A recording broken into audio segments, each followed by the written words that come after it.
Zoom got cute is that when you were deriving all the benefits from a free session except a 40-minute time limit, they realized everybody was getting a free session. Now the multiple recording of faces they've eliminated. This is my guess. I might be wrong. You can tell me if my guess is right. I have no idea. Could be, maybe not. All right. Could be a technical glitch on their side. They did some development work over the weekend and then it impacted this. Then they'll rectify. My gut is their profits focus. All right, let's get started, guys. We're on 9A1. Okay. We ended on 8B3 with the statement the Gemara cites a related ruling issued by a buyer. And a buyer said, if Reuven sold a field to Shimon without a guarantee. And 9A1 it says, and protesters against Reuven's ownership of the land come forth. Now, who are the protesters? The protesters are all the different sorts of creditors. Remember, there's a creditor for damages, there's a creditor for a lender, and a creditor for a woman's ketubah. And if they go and approach Reuven and say that he had no right to sell the land to Shimon, they are known as the protesters. And basically, as long as Shimon did not perform a proprietary act upon the field, he may withdraw from the transaction and he need not proceed with payment of the field. Does that make sense? So this is in Bava Kamma 14b. So had he paid for the field, guys, he would have acquired the title even without performing a proprietary act, and then he would be unable to back out. The evidence of this is in Kedushin 26a. So in other words, if you've got two parts to your sales process, signing of an invoice to agreeing to terms and conditions, as well as a client paying. Obviously, when the clients put the money in your account, that's it. They can't back out. Does that make sense? That's actually a form of acquisition in and of itself. But up until the point where he pays, acquisition is almost like a offer to purchase, where it's legally binding. And then what happens is that you're given a loan on the actual property by view of a mortgage. Does that make sense? So the offer to purchase is a contract, and then the property is mortgaged where you pay off every month, but you technically own the property, although it doesn't transfer ownership until you've paid. So here it's the same thing, that a proprietary act is required and then you can't back out of the deal. But if a proprietary act was not performed, you can back out of the deal. But if you paid the money, that's considered a proprietary act within itself. It's an act. It's actually an act itself, and that's in Kedushin 26a. This entire discussion of acquisition of property is in Bava Kamma 14b. Okay. Now, once he's performed a proprietary act in the field, he may not withdraw and he must proceed with payment. What's the reason? For Reuven may tell Shimon, you knew about and accepted a tied bag of air. What does this mean? You took the gamble of purchasing a field without insisting on a guarantee and lost. Okay, so Michael asked this question yesterday, and what we said is, what is a bag of air? It's like when you go and buy goods, and they put it all in a shopping bag, and you don't examine the goods before you leave the store. Does that make sense? Once you've taken it at home, you don't have a claim. Why don't you have a claim? Because you could have switched it with goods at your own place. While you store it still in the store, you can say, hang on a second, let me check the goods. So that's your responsibility. Michael yesterday brought up a good point where he was saying, listen, it's not the onus on the person purchasing the field to do a certain amount of due diligence. And I said to Michael, absolutely, we're going to deal with this issue today. So performing a proprietary act or any such act of acquisition on the field, Shimon acquires title even if he has not yet paid for the field. And the unpaid purchase price is considered a loan. Thus, he may not back out of the purchase. This is according to Russian Talmud. Okay, so when somebody purchases merchandise in a closed bag without inspecting the merchandise, he runs the risk of making a bad purchase. Similarly, by purchasing a field without a guarantee, Shimon gambled that the field would not be seized. He lost the gamble, however, and was left holding a bag of air. So that's in Ketubot 93a. And it's the same according to the Rashash in Russia and Bava Kamma. Okay? Now, where we're going to present here is that a buyer's got a further ruling. At what point is considered that Shimon has performed a proprietary act on the field? So when he walks along the boundaries of the field. So guys, let me explain to you what actually happened. If you looked at all the fields, it's not just about walking around. How do you distinguish one field from another? Does anybody have any answer? Do you know how? Guys? If there's produce that's growing, that's cultivated or... Okay, so Kevin, you are right in that if they've got different crops of land, you can see it from an aerial view. But what they used to do is they had narrow strips of land that higher than the fields themselves to separate them. So you could either have a fence or you could have a higher strip of land in which nothing would be planted there. And what an acquisition was is that you'd go around and you'd prepare such strips by heaping up the earth and walking along the strips and compacting the earth. And this is according to Bava Kamma 14b and Bava Basra 100a, according to the Rashba. So also any physical improvement to a field constitutes a proprietary act. So that also can be used to acquire title. And that's in Bava Basra 42a. So by preparing the boundary markers, Shimon acquires title and may not back out of the transaction. He must pay Reuven the purchase price agreed upon. Makes sense? Okay, good. So basically, from when he walks along the boundaries of the fields, and this ruling applies specifically when the sale was made without a guarantee. Okay? And what did we say without a guarantee? We said if it was not written in the contract, that does not deem that it wasn't a guarantee. That is deemed that it might have been a scribal oversight of whoever drafted the contract. When it uses the word without a guarantee, that's the only indication it's without a guarantee. It's with a guarantee, obviously, when it states, but even if not, it's looked at as a scribal or contractual omission. But if it has the word without a guarantee, it's without a guarantee. Okay? And by the way, if you're buying a property in the Oak writes on without a guarantee, let the buyer beware. Obviously, I mean, something's very wrong there, by the way, guys. But if the sale was made with a guarantee, the ruling doesn't apply, and Shimon can withdraw from the sale even after a proprietary act was performed. Does that make sense, guys? It doesn't matter if he performed a proprietary act. Now, since Reuven will eventually have to reimburse Shimon for the seized land anyway, there's no need for Shimon to pay the field now and receive a refund later. That's according to Rashi.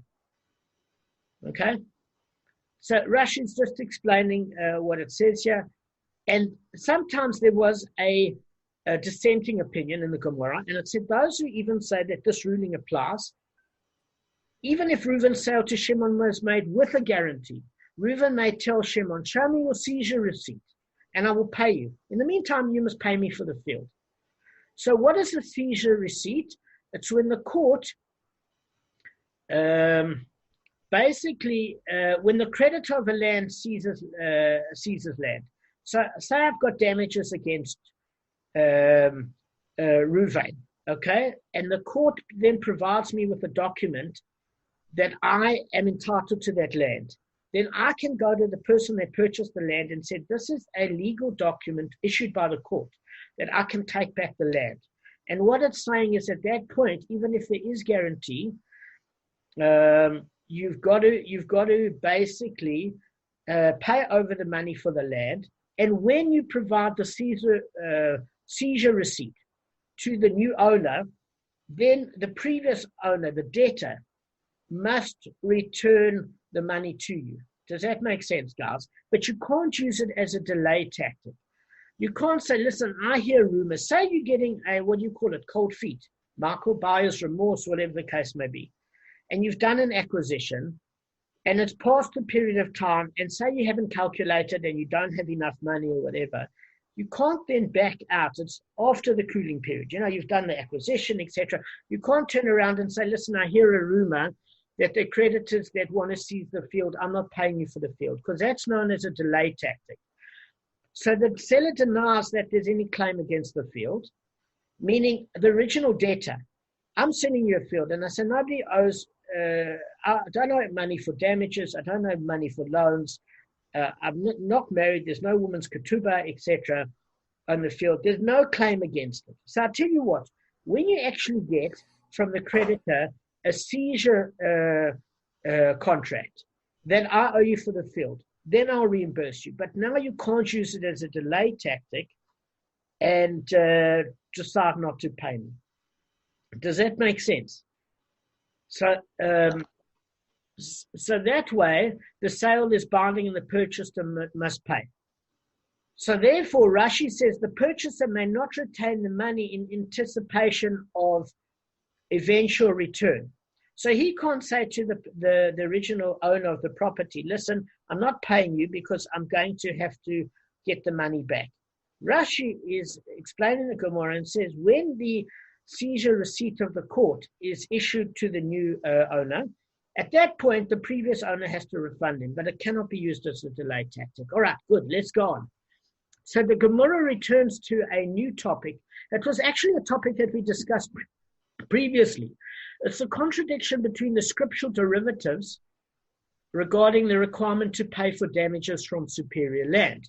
So remember we learned that according to Shane and Regel, you pay from the choice quality of land that you have, okay? And remember, according to Pitt, you had to pay return money or something like money. Do you remember that discussion? And we this was in 7b, do you remember? And what it says is, he shall return money. Remember we said the word shall return is superfluous, and it's coming to mean that you can return either money or an article worth money. And in 7b, it discussed two reasons for it. The original reason was that if you didn't hold up the court by messing around the person you owed money to, okay, and you paid him and said, listen, I owe you money, and you paid him, then you could pay him with money. And it said if you messed around this guy that you owed money to and you dragged in a court process, everything, that would make you pay with superior land. You couldn't pay with money or an article worth money. You would be inconvenienced because you inconvenienced this guy in the court. Then there was another reason given. And that other reason given, if you remember, was that at the end of the day, that person needed to sell that land quickly in order that they would recover their debt if you owed them for damages, right? And superior land, people would jump at the offer to buy superior land because the land was fertile, and therefore the guy could convert the money to cash quickly. But there's no reason why you couldn't pay cash as well. You remember that? That was the other opinion. Yeah. And we even said something such as brand, meaning, listen, if it's a movable commodity, you're paying 100 zuz worth of brand or 80 zuz or whatever you owe for damages. So as long as the damaged party can convert that to cash quickly, it's fine.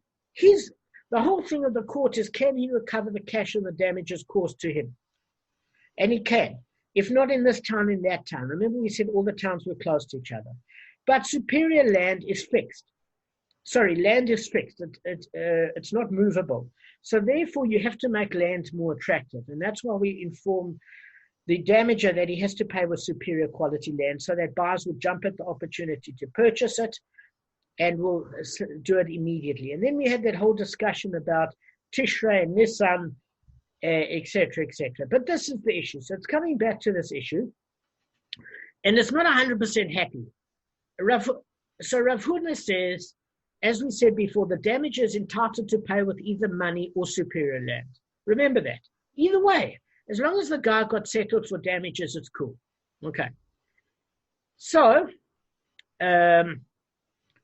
remember we said there's a Gezerah Shava. It wasn't the fact that the pit was a different issue to the Shane and Regel because it's all an avos of damages.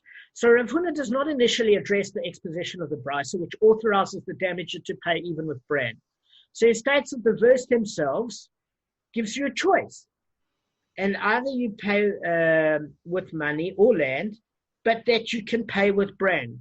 And now all of a sudden, Rav Nachman challenges this ruling of Rav Huna. And they were apparently contemporaries because in the Gemara, it turns around and says he interrupted them. Now, you can't interrupt somebody if you a generation or few afterwards. Are you with me? You can bring a dissenting opinion.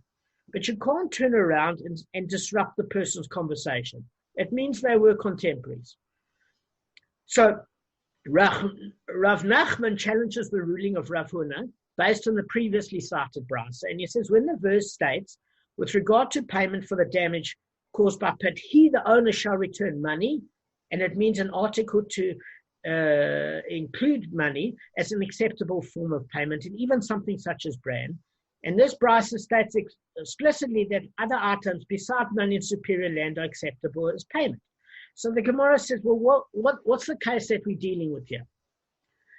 So it's saying we're dealing with a case here. Guys, I want to ask you something. If a person doesn't have superior land and they don't have money, it's at that point that they can pay with other items.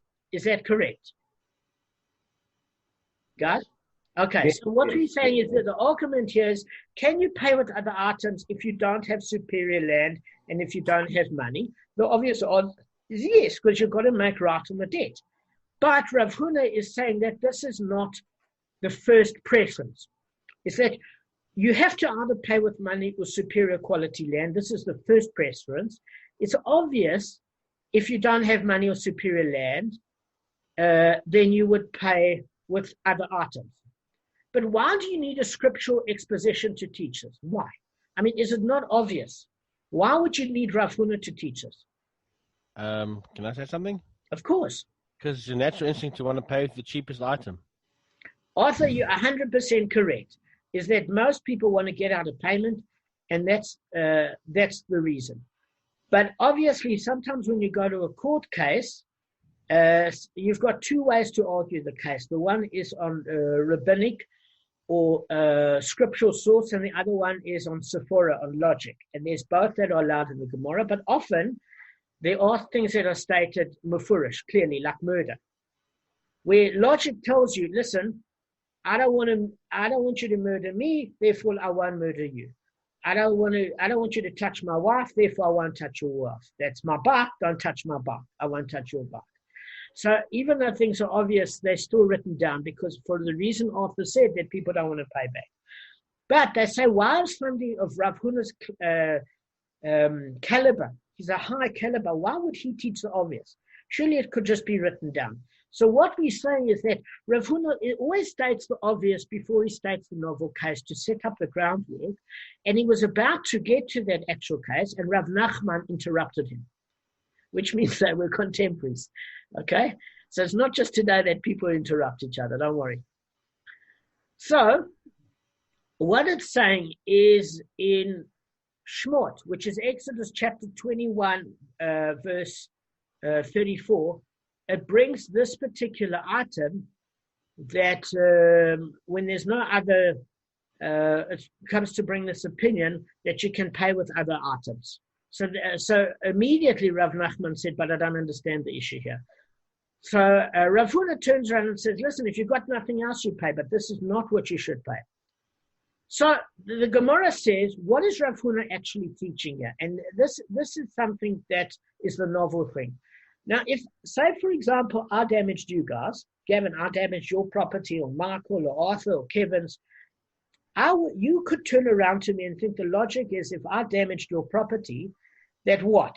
That I'm entitled to, if I'm paying you with cash, pay you with cash, but if I'm paying you with brand or movable articles or land, it's up to me to aggravate myself, to sell that, convert it to cash and pay you the cash. Isn't that the logical position? Yeah. It is it not? Michael, Kevin, Arthur? Yeah. So the Rav Huna says, no. You don't have to do that. We don't say to the damager, go trouble yourself, sell your property and bring the money to the damaged party. So according to Rav Huna, the scriptural exposition of the Brisa basically says that it's not to teach the obvious case that if you don't have anything else, that you pay with other items such as bread. What he's saying, in actual fact, and this is brought in 9A2, you're already on 9A2, that it's the damager's responsibility to compensate the damaged party in the best possible way with money. But if the damager doesn't have any cash, he doesn't have to exert himself to turn those other articles or land into cash. It's not his responsibility to do that. He's paying back. That's enough of his responsibility. Okay? So nobody disagrees with him as far as that's concerned. It doesn't seem like there's any disagreement. Okay? Except for Rav Asi, who doesn't seem to agree with Rav Huna, but we're going to go through Rav Asi now. The only thing that I wanted to tell you is, guys, you need to bear in mind that in Bava Kamma 14b, it talks of a situation where somebody has an employee, right? And if the employer has no cash in which to pay his worker, he must sell his possessions in order to raise the cash to pay him. He may not pay him with other items if the worker does not desire this. That's according to Tosfot. So everybody agrees. So can you see it's much more stringent if you have an employee? Again, why?